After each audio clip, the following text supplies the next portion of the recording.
Halo guys, balik lagi di channelnya AZ Production. Kali ini gue akan bakal ngajarin kalian gimana caranya untuk bikin video seperti ini.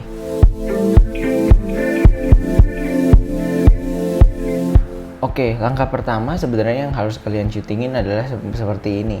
Nih, gue tunjukin gambarnya kalian. Nah, ini produknya. Di belakangnya gue tempelin semacam solatif pakai kertas, terus gue belakangnya pakai sumpit juga. Nah, lalu ini lightingnya seperti lighting studio, jadi usahain lightingnya jangan ada yang berubah ya. Nah, jadi ketika videonya jalan, kalian full still aja di tripod, jadi nggak perlu banyak gerakan kameranya. Kalian bisa gerakin barangnya seperti ini. Kalau gue sih dari sisi kiri ke sisi kanan, sisi kiri ke sisi kanan. Oke, tujuan kita masukin ke After Effects ini supaya nanti kita bisa ekspor video kita dalam bentuk Photoshop file. Jadi nanti kita bakal punya file Photoshop tiap gambar tapi per frame-nya. Nah, di sini kita tinggal cut part favorit kalian yang mana. Nggak usah terlalu ribet gimana. Kalau gue part favoritnya udah yang di depan ini. Lalu gue tinggal cut. Oke.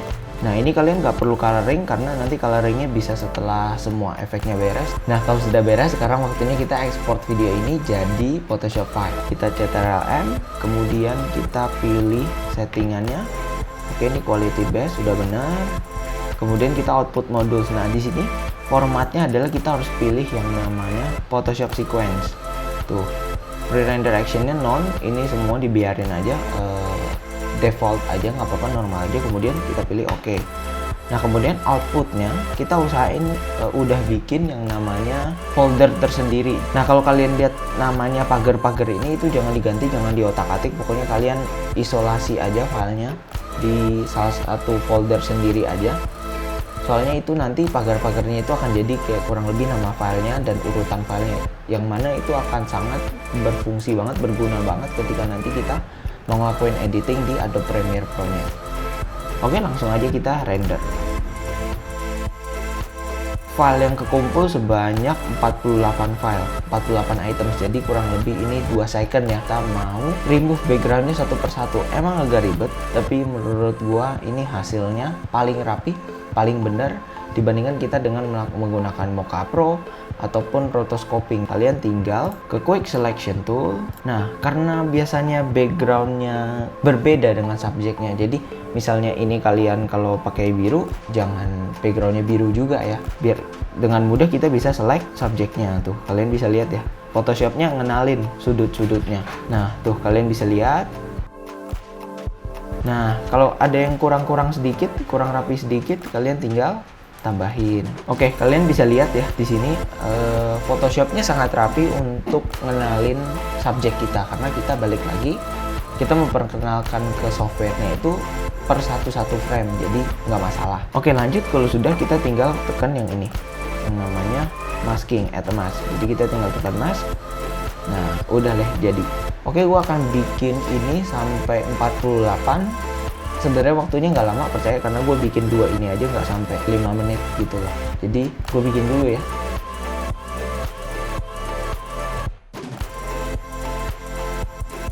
Nah, di sini yang biru udah jadi.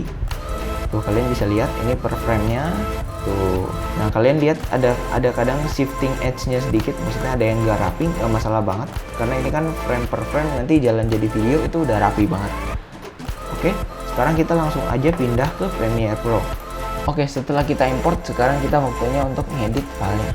Nah, di sini karena tadi gue ngevideoinnya dalam bentuk 4K, kemudian gue ekspor ke Photoshop-nya pun masih dalam bentuk 4K. Jadi pada saat kita mau bikin ini, kita akan bikin komposisinya dengan 4K. Jadi kita pilih red, 4K 24 frame per second, kemudian kita klik OK. Nah, lalu kita pilih PNG filenya salah satu. Kita pilih yang biru ya guys. Untuk kita bikin satu video jalan, kita harus bikin filenya beneran urut. Nah, langkah pertamanya pokoknya kita harus pilih semuanya, kemudian kita klik kanan. Kita pilih speed and duration. Karena ini 24 frame per second, jadi kita beneran pilih 01. Jangan dibikin 2 karena ntar durasinya jadi rusak, jadi agak lama. Nah, kita klik OK. Lalu kalau sudah, kita tinggal drag aja semua ke sini. Nah, tuh kalian bisa lihat ya, di sini udah jadi. Kemudian kalian bisa play. Nah, kemudian jadinya akan seperti itu.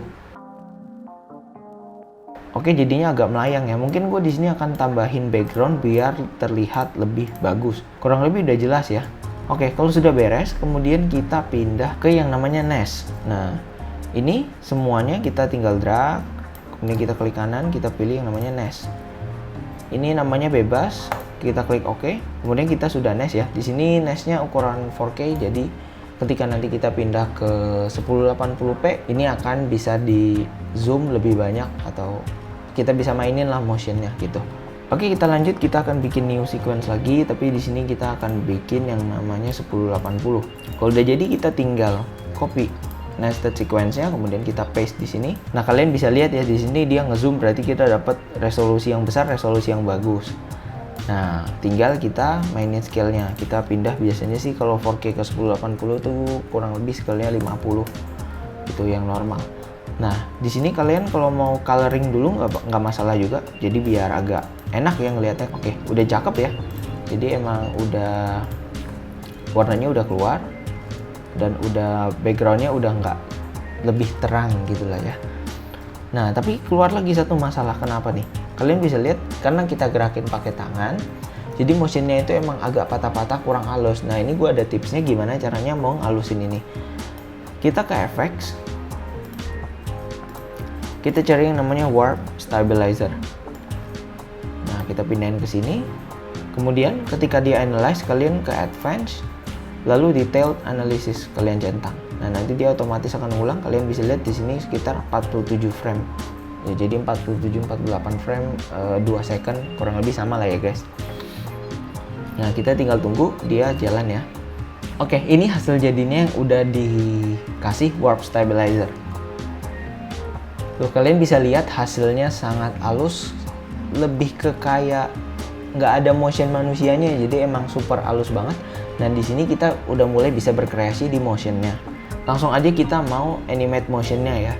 Nah, di sini gue pengen mulai dari agak kecil segini. Kemudian gue juga pengen mainin rotationnya, jadi gue nyalain dulu keyframe-nya.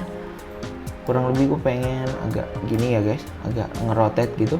Nah, ketika dia jalan, tuh kalian bisa lihat ini akan nambah kompleks. Jadi dia akan terlihat motionnya itu lebih ribet gitu ya. Oke, langsung kita lanjut. Kita di sini nambahin scale. Gue pengen scale-nya sekitar 75. Oh, kegedean. Kita coba di 50.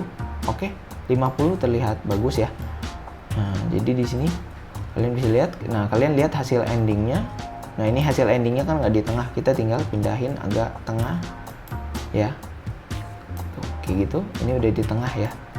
Nah, lalu ntar jadinya akan seperti ini. Oke, keren banget ya jadinya. Kalian bisa lihat jadinya akan seperti ini. Oke, jadi itu aja tutorial kali ini. Semoga membantu. Semoga video ini bisa naikin penjualan kalian, naikin mungkin kalian juga ada yang videographer, freelancer, apa segala macam, bisa naikin skill-skill kalian juga. Oke, so jangan lupa untuk nonton terus channelnya Azad Production, subscribe untuk ilmu-ilmu editing, ilmu-ilmu syuting yang bermanfaat. So, see you guys di next video. Bye.